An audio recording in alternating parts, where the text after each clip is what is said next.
للناس وهدى وموعظة للمتقين۔ یہ قرآن لوگوں کے لیے واضح بیان ہے اور ہدایت ہے اور پرہیزگاروں کے لیے نصیحت ہے۔ الحمدللہ الذی کفا وسلام علی عبادہ الذین اصطفیٰ۔ اعوذ باللہ من الشیطان الرجیم، بسم اللہ الرحمن الرحیم۔ انا اعطیناک الکوثر فصل لربک وانحر ان شانئک هو الابتر۔ صدق اللہ مولانا العظیم۔ اللہم رب اشرح لی صدری ویسر لی امری واحلل عقدۃ من لسانی یفقہوا قولی۔ اللہم رب زدنی علما وعملا صالحا مقبولا۔ حضرات گرامی، قرآن مجید فرقان حمید کی ایک نہایت ہی مختصر صورت الفاظ کے اعتبار سے، لیکن معنی کے اعتبار سے، برکتوں اور رحمتوں کے اعتبار سے ایک بہت بڑی عظیم الشان صورت مبارک ہے، سورۃ الکوثر۔ اس کا جو شان نزول ہے اور اس کا جو بیک گراؤنڈ ہے اور اس کا جو پس منظر ہے، یہ سورہ کریمہ کس موقع پر نازل ہوئی؟ صحابہ کرام فرماتے ہیں کہ آقا دو جہاں صلی اللہ تعالیٰ علیہ وسلم ہمارے درمیان تشریف فرما تھے اور اچانک حضور صلی اللہ علیہ وسلم کو اونگ آئی۔ حضور صلی اللہ علیہ وسلم نے فرمایا کہ اے میرے صحابہ، رب تبارک و تعالیٰ نے وحی فرمائی اور ایک مبارک سورت عطا فرمائی، اور اس سورت کے اندر فرمایا کہ ایک مجھے جنت کے اندر ایک نہر عطا فرمائی گئی، نہر کوثر، اور فرمایا کہ وہ بڑی عظیم الشان نہر ہے، اور اس کے جو نہر کے کنارے جو کھوکھلے موتیوں کے جو برتن رکھے ہوئے ہیں وہ آسمان کے ستاروں کے برابر ہیں۔ تو حقیقت کے اندر یہ کوثر جو ہے، آپ کوثر کو خیر کثیر کہیں یا کوثر کو نہر کوثر کہیں، اور اسی نہر کوثر سے اللہ تبارک و تعالی میدان محشر میں آقا دو جہاں صلی اللہ تعالیٰ علیہ وسلم کو حوض کوثر عطا فرمائے گا۔ اس کا شان نزول کیا ہے؟ آقا دو جہاں صلی اللہ تعالیٰ علیہ وسلم کے صاحبزادے، چونکہ آپ کے صاحبزادے سارے کے سارے بچپن کے اندر انتقال فرما گئے، قاسم ہوں، عبداللہ ہوں، جتنے بھی صاحبزادے، مختلف روایات ہیں اس کے حوالے سے، اور آپ کی بیٹیاں تھیں، تو کفار نے شور مچانا شروع کر دیا۔ انہوں نے کہا کہ اب محمد کا نام نعوذ باللہ من ذالک ختم ہو گیا، اور وہ ابتر ہو گئے، مقطوع النسل ہو گئے، ان کی نہ نسل ہوگی، نہ بیٹے ہوں گے، نہ ان کا نام آگے ہوگا، ان کا نام لینے والا کوئی نہیں ہوگا۔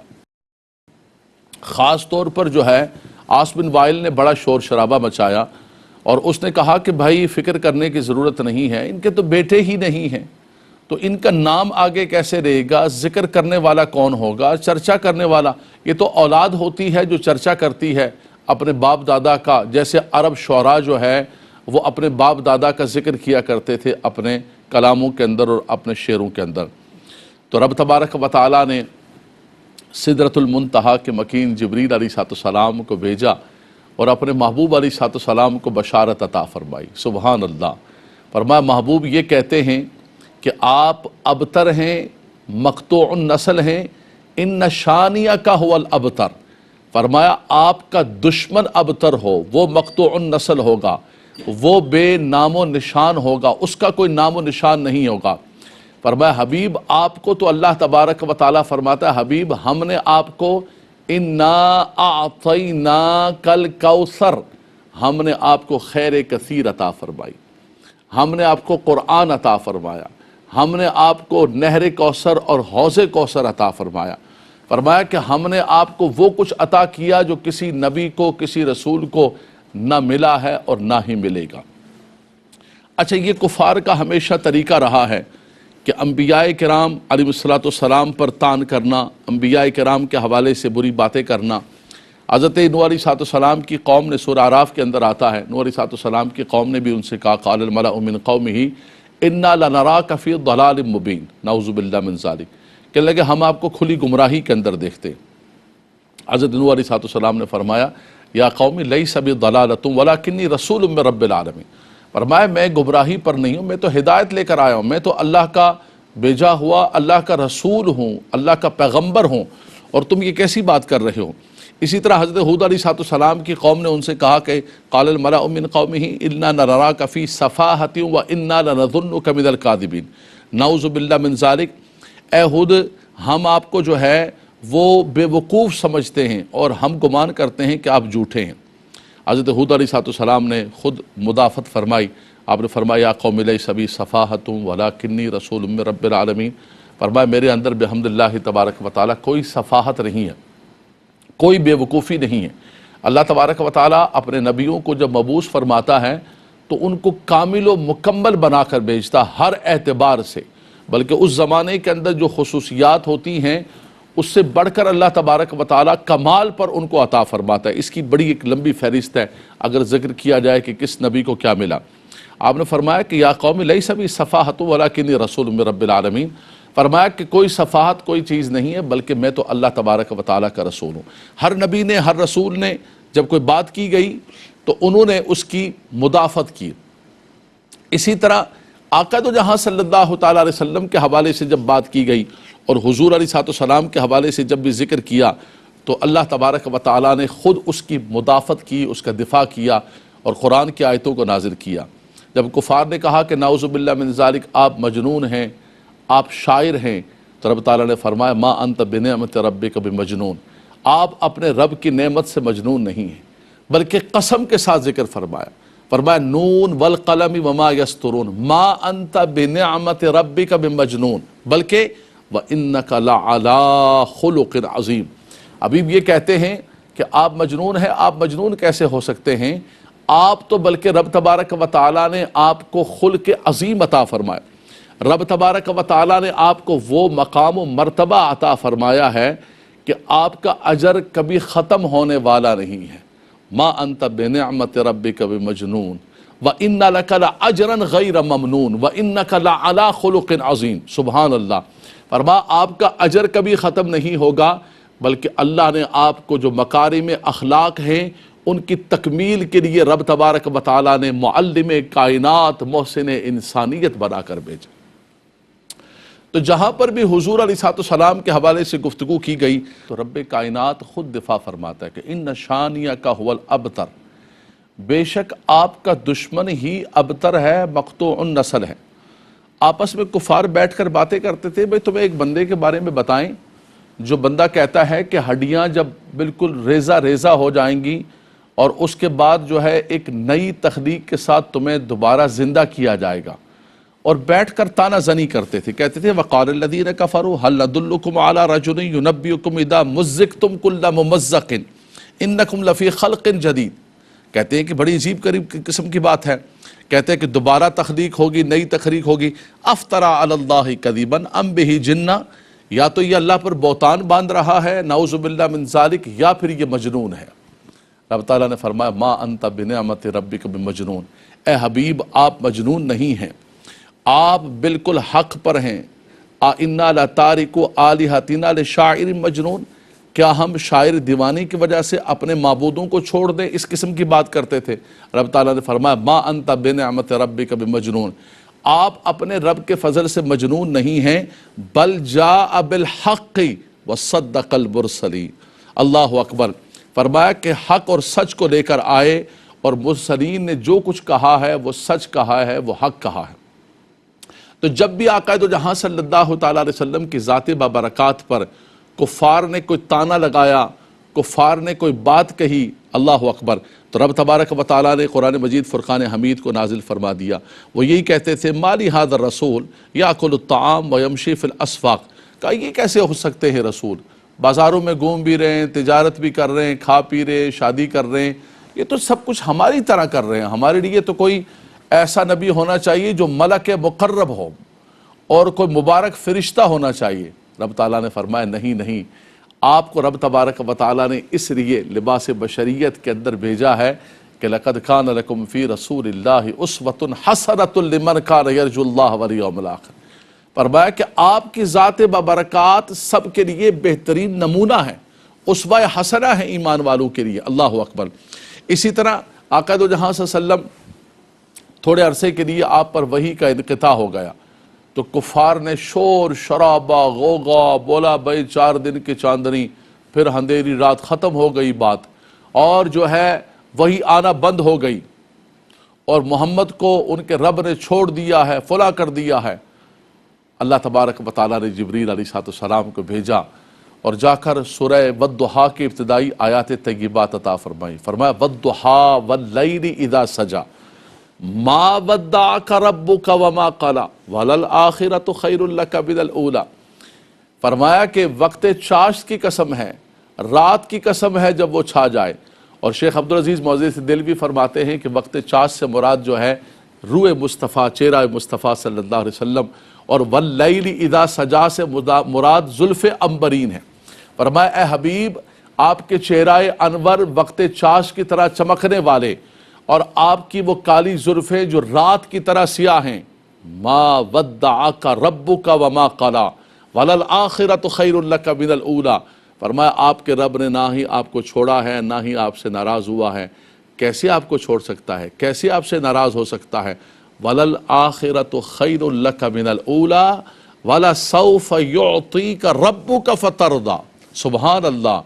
فرمایا آپ کی ہر آنے والی گھڑی پچھلی گھڑی سے بہتر ہوگی، بلکہ آپ کا رب آپ کو اتنا عطا کرے گا، اتنا عطا کرے گا کہ فَتَرْضَىٰ، آپ راضی ہو جائیں گے۔ سبحان اللہ۔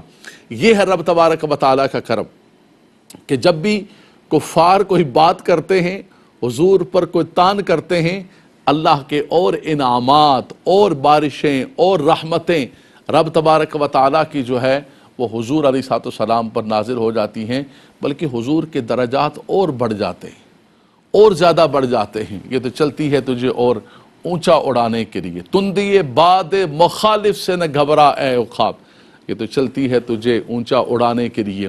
تو یہ ان کا انداز تھا۔ تو انہوں نے کہا کہ محمد کی کوئی بھی اولاد نہیں ہے۔ رب تبارک و تعالیٰ نے فرمایا کہ بالکل دوسروں کی نسل جو ہے ان شانیہ کا هو الابتر، فرمایا آپ کا دشمن جو ہے ابتر ہوگا، مقطوع النسل ہوگا۔ عاص بن وائل کو کون جانتا ہے؟ آپ سن رہے ہیں یہ پروگرام، آپ میں سے کتنے لوگ ہیں جو عاص بن وائل کو جانتے ہیں؟ لیکن میرے محمد عربی کو سارا جہان جانتا ہے، اپنے بھی جانتے ہیں، غیر بھی جانتے ہیں۔ اور اس کے بعد عاص بن وائل کا نام بھی آیا تو حدیثوں کے اندر آیا، صحابہ کرام کے بتانے سے آیا، ورنہ کوئی جانتا بھی نہیں، مر مٹ گیا، وہ ختم ہو گیا۔ رب تعالیٰ نے فرمایا آپ کا دشمن ہی مقطوع النسل ہوگا۔ انہوں نے کہا کہ ان کی صرف بیٹیاں ہیں، بیٹے نہیں ہیں۔ رب تبارک و تعالیٰ نے ان کی بیٹی سے سادات کی، اشراف کی نسل کو جاری و ساری فرما دی۔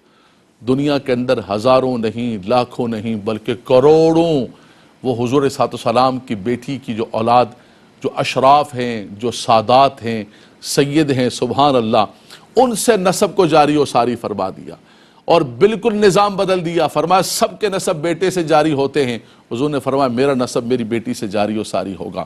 اور اس کے بعد فرمایا کہ یہ تو آپ کی بیٹی کی اولاد ہے جو آپ کے سادات ہیں، جو آپ کی روحانی، مانوی اور متبعین ہیں۔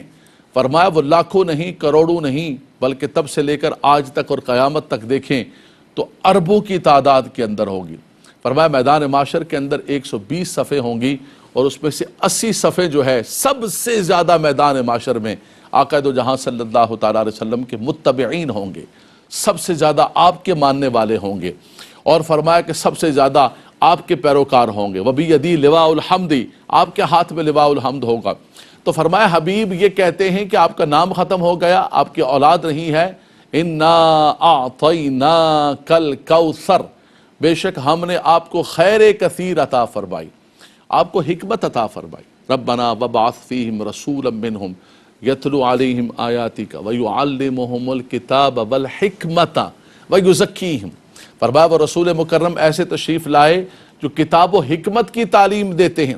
من یؤت الحکمت فقد اوتی خیرا کثیرا۔ سبحان اللہ۔ قرآن کہتا ہے کہ جس کو حکمت دی گئی اس کو خیر کثیر دی گئی۔ کوثر کیا ہے؟ کوثر کا ایک معنی خیر کثیر ہے، کہ بے شک ہم نے آپ کو خیر کثیر عطا فرمائی، بے شک ہم نے آپ کو حوض کوثر عطا فرمایا، بے شک حبیب ہم نے آپ کو اتنی خیر کثیر عطا فرمائی کہ سب کے نام ختم ہو جائیں گے، مٹ جائیں گے، لیکن آپ کے ذکر کو وَرَفَعْنَا لَكَ ذِكْرَكَ، حبیب آپ کے ذکر کو ہم نے بلند و بالا کر دیا، کہ پوری دنیا کے اندر جہاں جہاں کہیں صبح ہے، کہیں رات ہے، کہیں دن ہے، کہیں فجر ہے، کہیں عشاء ہے، کہیں ظہر ہے، فرمایا اشہد ان محمد رسول اللہ، جہاں اللہ تبارک و تعالیٰ کی تکبیر ہوگی، چاہے وہ اذان ہو، چاہے وہ خطبہ ہو، چاہے وہ اللہ کی نماز ہو، نماز اللہ تعالیٰ کے لیے ہے، لیکن فرمایا کہ جہاں جہاں ذکر خدا ہوگا وہاں وہاں ذکر مصطفیٰ بھی ہوگا۔ اللہ اکبر، نماز اللہ کی پڑھ رہے ہوں گے لیکن اس میں بھی کہیں گے کہ السلام علیک ایھا النبی اللہم صلی علی محمد وعلی آل محمد۔ فرمایا کہ اس کے بغیر، آپ کے ذکر کے بغیر، یہ کہتے ہیں نام ختم ہو جائے گا، ذکر ختم ہو جائے گا، فرمایا آپ کے ذکر کو آپ کے رب نے بلند و بالا کر دیا، ایسا بلند و بالا کر دیا جو کبھی بھی ختم ہونے والا نہیں ہے۔ اور انا آتینا کل کوثر، ساری کثرت پاتے یہ ہیں، ساری کثرتیں آپ نے پا لی، جتنی بھی اول سے لے کر آخر تک جتنی بھی کثرتیں اور جتنی بھی چیزیں کسی کو عطا کرنی تھی وہ رب تبارک و تعالیٰ نے اپنے محبوب علیہ السلام کو عطا فرما دی، آپ کو خاتم النبیین بنا دیا، او اوتیت الشفاء، آپ کو مقام شفاعت عطا فرما دیا، عسیٰ ان یبعثک ربک مقاما محمودا، آپ کو مقام محمود قیامت کے دن عطا کیا جائے گا، آپ کے ہاتھ سے شفاعت کا دروازہ کھلے گا، جنت کا دروازہ آپ کے ہاتھ سے کھلے گا۔ حضور فرماتے ہیں انا اول الشافعین و اول مشفع، میں سب سے پہلے شفاعت کرنے والا ہوں گا اور میری شفاعت کو اللہ تبارک و تعالیٰ کی بارگاہ کے اندر قبول کیا جائے گا۔ وَبِيَدِي لِوَاءُ الْحَمْدِ، اور فرمایا کہ میرے ہاتھ میں جنت کی کنجیاں ہوں گی اور میرے پاس سب کچھ ہوگا، اور فرمایا کہ رب تبارک و تعالیٰ نے مجھ پر اتنا کرم کیا اور اتنا فضل فرمایا۔ تو فرمایا انا اعطیناک الکوثر، بے شک ہم نے آپ کو خیر کثیر عطا فرمائی، ہم نے آپ کو کوثر عطا فرمائی۔ اب آپ کیا کیجئے، فصلی لربک وانحر، اپنے رب کے لیے نماز پڑھیے، وانحر اور قربانی کیجئے۔ اب یہ دیکھیں کہ اللہ کی جب بھی عطا ملے، اللہ تبارک و تعالیٰ کا فضل ملے تو کیا کرو؟ ہمارے ہاں تو یہ ہوتا ہے، کہتے ہیں جشن، بالکل مادر پدر آزاد ہو جاؤ، اللہ نے ہمیں پیسہ دے دیا ہے، گھر دے دیا ہے، اللہ نے ہمیں یہ نعمت دے دی ہے، وہ نعمت دے دی ہے، اور اب تم نے کیا کرنا ہے کہ آزاد ہو کر ذرا جشن منانا ہے۔ قرآن کا یہ مزاج نہیں ہے۔ آگے سورہ نصر کے اندر بھی یہ آ رہا ہے، فرمایا کہ کیا کرنا ہے، فسبح بحمد ربک واستغفرہ، فسبح بحمد ربک واستغفرہ انہ کان توابا۔ یہاں بھی فرمایا فصلی لربک وانحر، اپنے رب کے لیے نماز پڑھیے اور قربانی کیجئے۔ فرمایا کہ اللہ تعالیٰ نے جب آپ پر کرم کر دیا، اتنی رب تعالیٰ کی خیر کثیر مل گئی، حوض کوثر مل گیا۔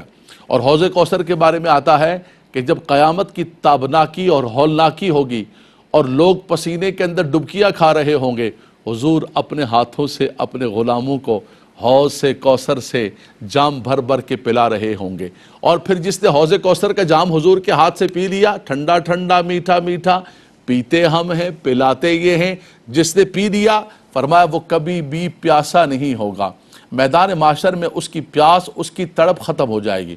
لیکن فرمایا کچھ لوگ ایسے بھی ہیں جو حوض کوثر پر آنا چاہیں گے، ان کو فرشتے دھکیل دیں گے۔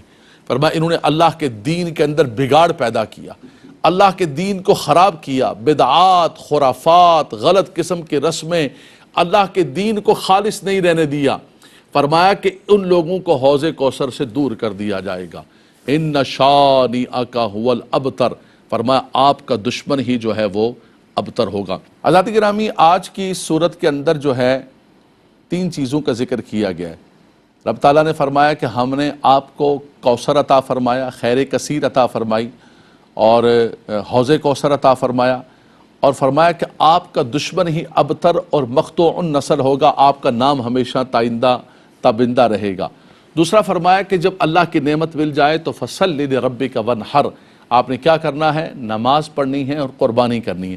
یہ بھی امت کے لیے سبق ہے کہ امت کبھی بھی نماز کو نہ چھوڑے اور قربانی کو نہ چھوڑے، اور نماز بھی فصلی لربک قل ان صلاتی ونسکی ومحیای ومماتی للہ رب العالمین، فرمایا میرا مرنا، میرا جینا، سب کچھ میری نماز اللہ تبارک و تعالیٰ کے لیے ہے۔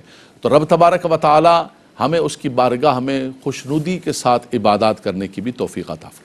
هذا بيان للناس وهدى وموعظة للمتقين، یہ قرآن لوگوں کے لیے واضح بیان ہے اور ہدایت ہے اور پرہیزگاروں کے لیے نصیحت ہے۔